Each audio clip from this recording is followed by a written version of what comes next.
Have you ever wondered how to resupply, how to get fresh food on trail, especially in areas where there is no access to shops or only very tiny shops with very minimal hiking appropriate food supply? Then this is the video for you to watch. In today's video, I'm going to be talking about resupply on trail, how I am personally planning to get food from my home to the trail into the Highlands in Scotland, where there is not a lot of shops or any kind of restocking opportunity, to make sure that I eat enough calories, that I have enough food variety, that I'm just generally well watered and fed. To be super transparent, this is the very first time that I'm actually doing some sort of resupply.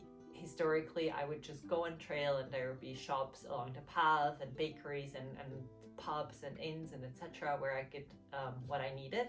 So this is literally the first time that I had to think about how to strategically pack and ship stuff to locations along the path to make sure I have all the things that I need that I can get on the fly. I'll do this video in two sections. The first half, I'm going to talk about the type of food and non-food items that are going into my resupply boxes, and I'll dive a little bit into the type of recipes that I personally really love and some of the food variations that I've packed. And in the second part, I'm going to talk about the resupply boxes and more the logistics behind of how I'm doing it. So if you only are here for one part of that, you can skip ahead. Otherwise, let's dive into it. As I mentioned before, this is the very first time that I have to actually think through this beyond just bringing very much pre-packaged type of meals. Historically, I would bring stuff like pot noodles or rice, I bring couscous, etc., and I bring some sort of dry protein, and I would just carry that for the week or 10 days that I was on the go, and for the rest I would resupply little bits and item as I go. The challenge has always been, given that I'm like vegetarian, semi-vegan, is just making sure that I get enough protein and food variety. For my trip, I prepared two types of meals.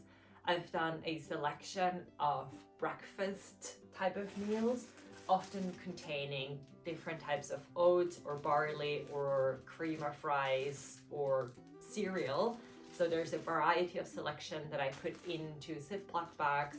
For many of those, I've also added a sort of like vegan protein, whether it's a vanilla or a chocolate. Some have nuts in them, some of them have like dried peanut butter, powder, etc. So there was really like a vast variety of different type-ish of breakfast. Obviously all of them are going to be a little bit mushy and a little bit dry, but the idea was to give me as much variety as I could for areas where there was no opportunity to get fresh breakfast, and also given some sort of alternative for just eating like cereal or protein bars in the morning.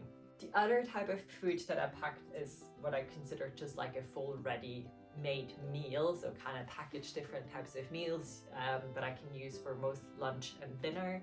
I probably ended up packing maybe like 15 or 20 different types of meals. One thing that I didn't want to do is really go like by super specific recipes. I generally just threw stuff together in a quite uncoordinated way, making sure that I always had one type of starch or carbohydrate, one sort of protein, and then a different kind of mix of vegetables.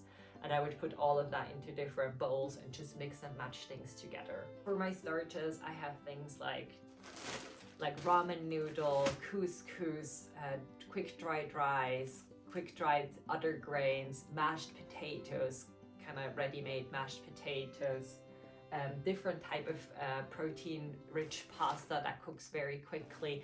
For the vegetables, I was contemplating getting an air dehydrator or food dehydrator to be able to prepare a variety of vegetables on my own.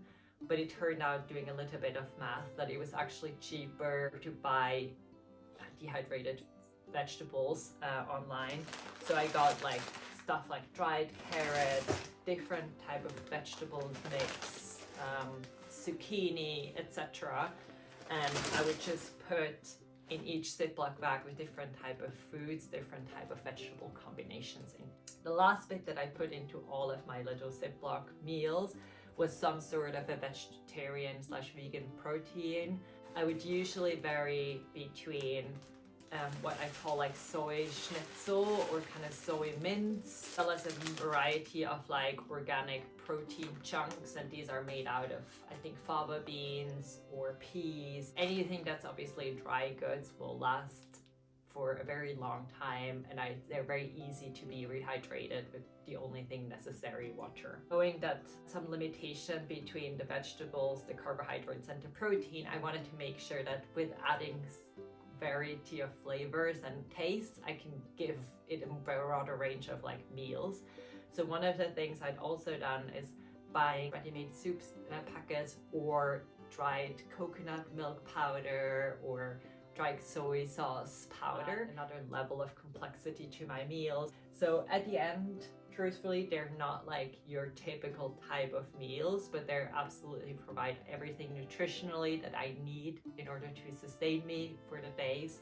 I do think that I've ended up making maybe like 70 to 80 type of full meals and maybe about the same amount of breakfasts. Obviously I need 2 meals and 1 breakfast per day, but the idea was really just to get me in particular through the area of the Scotland route, because that's where we have the least amount of grocery stores, convenience stores available. I do believe that everything after that, kind of coming into England, will be a little bit easier to navigate, and I can restock a lot easier. This is also why I have quite a lot of remaining meals here that I'm not yet in my resupply packages, in order for my partner to ship them out when and where necessary. Aside from just the meal type of food, I am a huge snacker.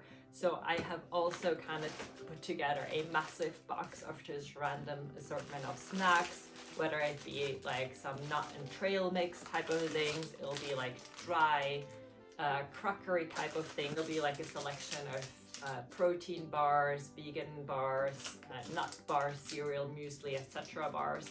I bought everything in bulk and I made different type of constellations in order for me to save a little bit of money.